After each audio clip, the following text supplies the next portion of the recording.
seeing yourself after either coming to God or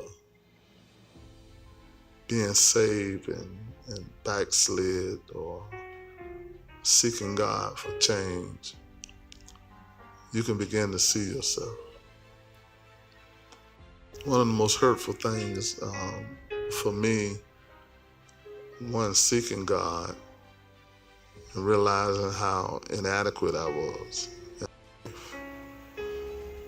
When I was out there smoking weed and living a certain life, it make you feel like you're so intelligent, you're so smart, and make you feel like that you know. But when you come to God, you find out how much you don't know. You find out how much you don't know about life. You find out how much you don't know about yourself. That's one of the most rude awakenings, because you even think you know yourself, and God show you that you don't know yourself.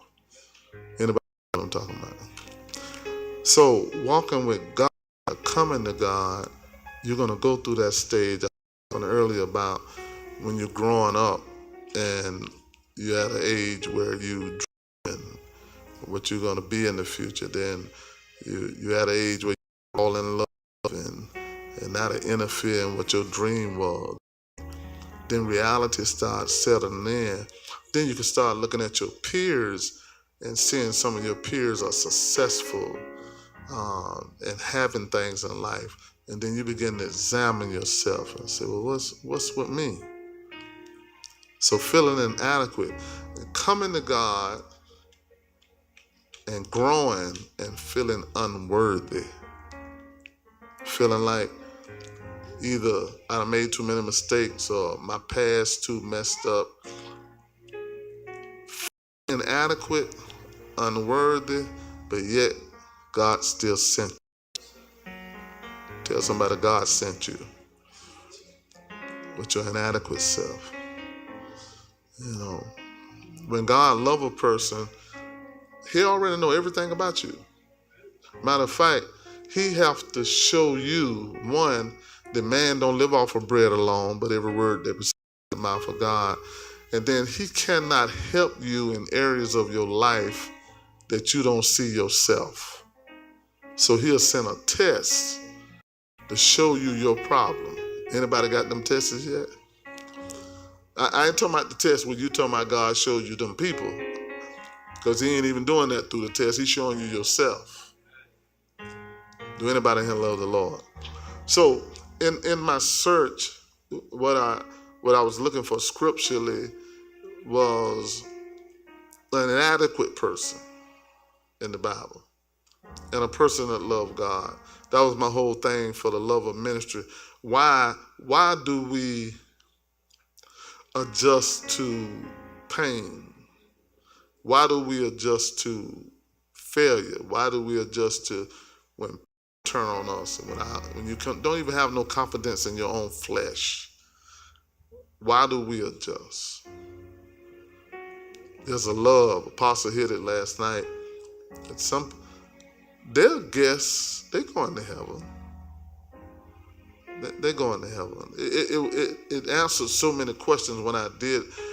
We studied this some time back, but it answered so many questions because I looked at church and I saw people that not willing to go through certain things.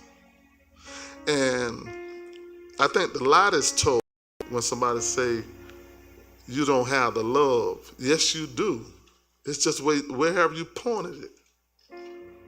You do. You are capable of loving, but where have you put it at? And God got to show you where you have put your love at. Is it in yourself? Is it in your family? Is it in your spouse? Or is it in him? And then if you say your love is for God, then it's going to include his ministry, his people. You're going to love his people. And when I say love people, I ain't talking about the smoky, hugging and love. I'm concerned about your soul. Is your soul all right with God? Not so, but yeah, it's important to see how you're living in the natural realm and so forth. God is concerned about that too. But nothing matters if your soul ain't right. He said you can gain the world and lose your soul. Tell somebody I want to be saved. Do I have a reader? St. John 13:23. Now there was leaning on Jesus, the bosom of his disciple, whom Jesus loved. So we heard about this. Jesus can have a different love for us. He loves us, but he can have a different love for the individual. So he always described John, his words would be whom Jesus loved. So he loved all the disciples, for God so loved the world. But it's a different love when the person is willing to sacrifice more. Because it does cost to have that, I like the way Apostle put it, to go into that secret place. There are people that's just been invited to this wedding. But they got to have on the right garment. They got to take on the spirit. They could be saved too, but they ain't the bride. And my thing is, I'm going to go through all this. I think I want to be the bride. You know, I remember growing up and Grandma them used to say, if I can just get the gate, I'll be the doorkeeper in the gate. You know, and so forth. They say, if I could just get in, you know, that's the guest talking. That's the doorkeeper talking. That's the greeter talking. But if I'm going to get in there, I want to be the bride. I want to be the one that's sync with God. Now, don't get me wrong now, because everybody, I don't want to feel like if they don't feel like that, then you could talk like my grandma. If I can just get in that gate, I'm fine. Tell somebody that's all right. But I've been through too much hurt. I have saw myself. Ain't no way I just want to just be in here and just be a doorkeeper. But I don't mind if that's what God wants. But if I have the opportunity to be his bride, then that's what I want. I don't want just 30-fold. I don't want just 60-fold, 100-fold. But what it is on the earth, it costs. Now notice how one saint looking at another saint's relationship with God. I heard a mic. Who got the mic? John 21:20. Read. Then Peter, turn that one down some. said the disciple whom Jesus loved. Read St. John 21:20. What is that? Then Peter, turning about, said the disciple whom Jesus loved, following, which also leaned on his breast at supper, and said, Lord, which is it he that betrayeth thee? Now, there go one saint looking at another saint, and that's what a lot of times what we have. People just looking at other people, and they're looking at another person's relationship, and they desire that, but they don't know what that person went through to get that relationship. They don't know what it costs. That's why Apostle was picking out people, Arnetta, who not with a man, but holding on to God. You know, what you will, what the one that pastor everywhere to go. Elijah used to be in a Trinitarian and then accepted this and came on over. Who else that was down there? So the white lady got to be around all these black people, and some of these black people are prejudiced, you know, and so forth. And then and I know every one of them. I have that talk with Ellen. She can't talk to none of y'all. Sister Rose, ain't not none of y'all. Arnetta, Elijah, I have that talk where they just want to talk to the pastor about the thing that they feel nobody else understands. You can't be there except you go yourself. Any of y'all have good days and bad days? I mean, some days you feel the Holy Ghost all. You know, we stayed in the hotel Saturday in St. James in Selma, Alabama, and they said it was haunted. You know, I mean, it's haunted. You know, I got Holy Ghost, so I ain't worried about that. Man, I went in that hotel and I said, I ain't got time for damn demon tonight. You better not come in. I'm so tired. You better let me get my rest. And I rested so good, and I rested so good in that place, you know, and so forth. It's a life, it's a relationship with God that when you do the things that God wants. Now notice here in Matthew 16 and 18 and 19, what does it say? And I say also unto thee, that thou art Peter, and upon this rock I will build my church, and the gates of hell shall not prevail against it. And I will give unto thee the kings of the kingdom of heaven, and whatsoever thou shalt bind on earth shall be bound in heaven, and whatsoever thou shalt loose on earth shall be loosed in heaven. Y'all love the Lord? So here you are, you had the saint that's watching the saint that's watching the saint with a relationship with God, loving God, and then here come God coming to a person that's going to fail, a person that's going to eventually go to cussing and talking about he God. Now God, you call it foreknowledge of God. The world can do a background check on you, but God can do a future check on you. He can look at you and see, well, they're going to do this, they're going to do this, they're going to do this. Tell somebody God already know. So here comes God giving Peter the keys. And, okay, what verse we at? We at Matthew 16 and 19, right? He gives Peter the keys. Now let's go down a couple of verses and see what happens. What do Peter do right after he get the keys? Matthew 16 and 21. Now he gave him the keys in the 19th verse, and now we just a couple of verses down to the 21st verse. Now watch how things turn. Read. And that time, read the 21st verse. from that time forth began Jesus to show unto his disciples how that he must go unto Jerusalem and suffer many things of the elders and of the chief priests and scribes, and be killed, and be raised again the third day. Now Jesus is sharing with them, now I'm finna go to Jerusalem. I'm finna be beaten. I'm finna be lied on. I'm finna be crucified. He said, but I'll rise the third day. Now he telling Peter what's finna happen. I want to be aware what's finna happen to me. So he giving him full instructions.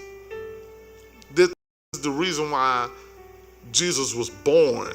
So now he tells Peter what is about to happen. They've been telling him, they've been seeing him do miracles, raise the dead, cast out demons, you know, feed the 1,000 people with a couple of pieces of bread, you know, and so forth. They saw all of this stuff, and now Jesus is telling Peter what is finna happen. Now look how Peter responded in the 22nd verse. Then Peter took him and began to rebuke him, saying, Be it far from thee, Lord, this will not be unto thee. Keep reading. But he turned and said unto Peter, Get thee behind me, Satan, thou art an offense unto me, for thou savorest not the things that be of God, but those that be of men. Now, God gave Peter the keys in the foreknowledge of God, as he already knew that Peter was going to do this. Tell somebody, but he got it. He knew that Peter was going to rebel. He knew, he said, now, get thee behind me, Satan, thou art offense. He knew it was going to be a day that you become an offense to him, that you're going to do something against him. But yet he still gave him the keys. Now, remember, we're talking about God wrapped in the flesh, so God wrapped in the flesh can do what he want to do. God wrapped in the flesh can go back and say, Peter, give me them keys back.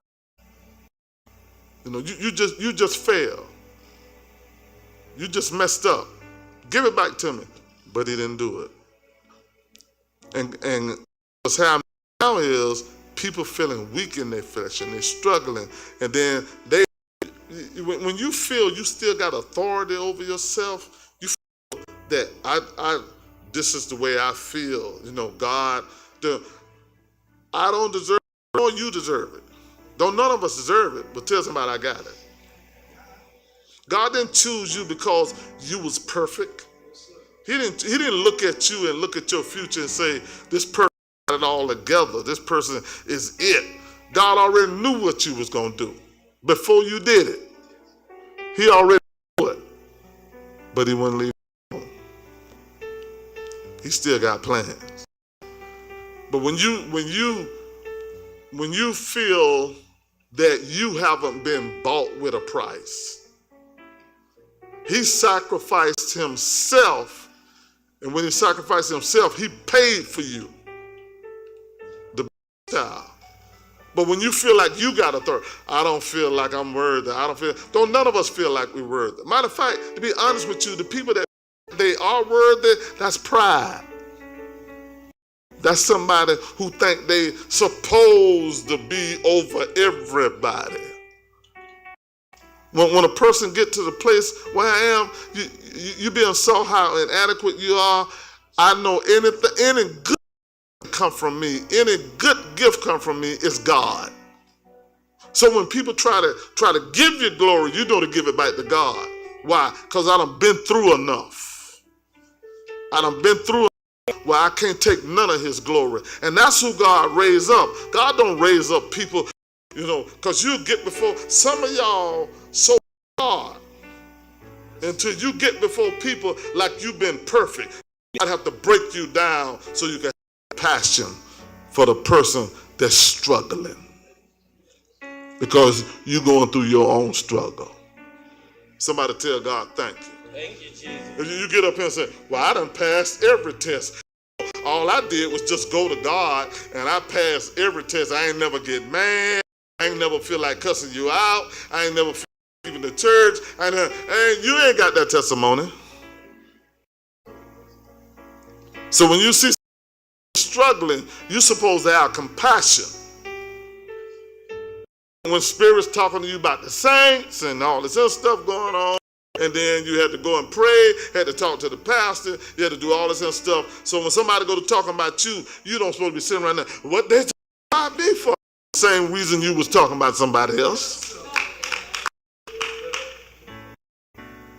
Y'all love the Lord? Why? Because he really, the way he put it last night, he really trying to pull you from, he invited all us in, but he could be trying to pull you from guest to bride. But you're so busy looking at everybody else. And you could be all up in your family. Instead of witnessing to the people who don't want God, you won't even move on. Because you steady hooked on them. I want my family, I want my family. Suppose they ain't going to heaven with you. All your family ain't going to heaven with you. All these people in this church ain't going to heaven with me. Now you say your own me. All right, I ain't saying it for you. Y'all love the Lord? Tell the Lord, thank you, Jesus. I want to be saved. I stand up for myself I want to be saved. I don't want to be in control. I want him to have. I want God to take over because he gave me enough time to show I can mess myself up. Anybody in here know? And when I say mess yourself up, the summary of life is your status right now. Are you happy? Do you feel like you have accomplished anything in life? Where are you at? Like I have the greatest job in the world. My job is above the president. God took an inadequate person and made them feel like they was a part of something and contributing. Inadequate me. He took inadequate me, but I had to go through hurt, rejection, tests, and trials, even dealing with my own self, my battle, and so forth. And then every one of those things I had to adjust to stop bitterness, envy, strife, jealousy. To every one of the tests I had to go. I had to listen to the man of God in order, or you could pass one test and then another test comes and then you ain't passing this one. Then you ain't passing this one, but you pass this one. You ain't passing this one back then, and then it's mixed. It's mixed. The evangelistic church has to grow, not just the leadership, but the membership have to grow, because just like that young man sitting back there. I know right now he watching Bishop. I done heard about Bishop. Let me see what's all about Bishop. Watch Bishop. That's what they're gonna do. I'm gonna see how real he is, and so forth. And so that's what he's supposed to do. He's supposed to be able to watch me and eventually see God in me. Not sit around and then hear one thing coming out of a person's mouth and see another thing in their life. It's confusing when a person can hear you talk about God, but they don't see it in your life. Are y'all listening to me? And sometimes people, their whole ministry is because, you know what position I'm in? Do you know how long I've been saved? But we don't see it in your life. I mean, y'all will be running in here to talk to me, and you got new people. You got babies. You got unsaved people. It's a Bishop going through. I said, okay, but just in a new person, in a new person, let them come in first, you know. I have to call. The praying women supposed to be on standby, and the praying women, they're sitting down there either talking or they're sitting there, you know. I need you to pray for me. Lay hands on me. Y'all love the Lord? Anytime you all supposed to be in place, going over there. But when you steady stuck on this inadequate stage, then God that I still love you with your inadequate self. I don't know if I'm supposed to. You don't know by now who you are in God. You don't know by now. Jalen messing with me now about a message. He finna get ready to preach. Bishop, you got it together? You got it together yet? I'm saying, when he like he finna preach tomorrow. Got that message together? You know. See, but he went through a few more church tests until that got gone. You know. And then you can get up there and open up your mouth, and then you ain't afraid to talk about it. Just how free is in talking about her past life of homosexuality. She don't have no shame in it. When you're free from something, you ain't trying to hide it. Y'all love the Lord? Why? Because that done became your testimony. And when you ain't struggling with it no more, but when you stuck, and say, I gotta get, you say something wrong to me, I gotta get you straight, You say something wrong to me, I got to get you straight. Say something wrong to me. I'm trying to do better. Well, if you're trying to do better, then them tests got to show you who you are first. And then you got to humble yourself. Tell somebody, I'm trying to do better. The thing that God did, and I'm about through already, because I'm finished tonight. I want everybody at Bible study tonight. Prayer at 1:30, then Bible. St. John 21:15. Read. So when they had dined, Jesus They ain't died. dined. When they had dined, Jesus said unto Simon Peter, Simon, son of Jonah, lovest thou me more than these? This is the thing, the point. Are you going to come here and just love like you see everybody else loving? Or when God starts touching you, I want you in that secret place. Do you love me more than these? Or you just love me just like they do? Or you in here and look at that? Well, look at them. Look what they do. Look how they act. Nobody saying that to them. Look how they do. Nobody saying that to them. Look at them. You know, Bishop don't never come to me. You know, look at them. Look at them. Or you gonna love me just like them? He said, Simon, you gonna love me more than these? Or you just gonna love me just like them? So when God calling you up, that's gonna be the question. Oh, so you want to be treated the same way they're treated? You don't really know what's going on inside of people. You just go by what you see on the outside. You don't know what's going on the inside. It's something when you love somebody and they grieve you. You really love them, and they grieve your spirit because they stuck. They don't want to go through the lovest thou me in these? Or you just want to sit around and just be like them? Some of them get, some of them are tares, and some of them are guests. They don't have the same love level as the bride. The person that's coming to the wedding got a relationship with the bride or the groom, God or the church. The person that's in the wedding, they sitting there googly-eyed at one another. You know, they in love. Everybody else just comes because they're friends or have a relationship with either one of the two. So they're coming to the wedding to come and show support. So they sitting out there just watching. But the ones that's showing up in love is that bride and that groom. They're the two. They feeling something. Then nobody else just sitting out there watching.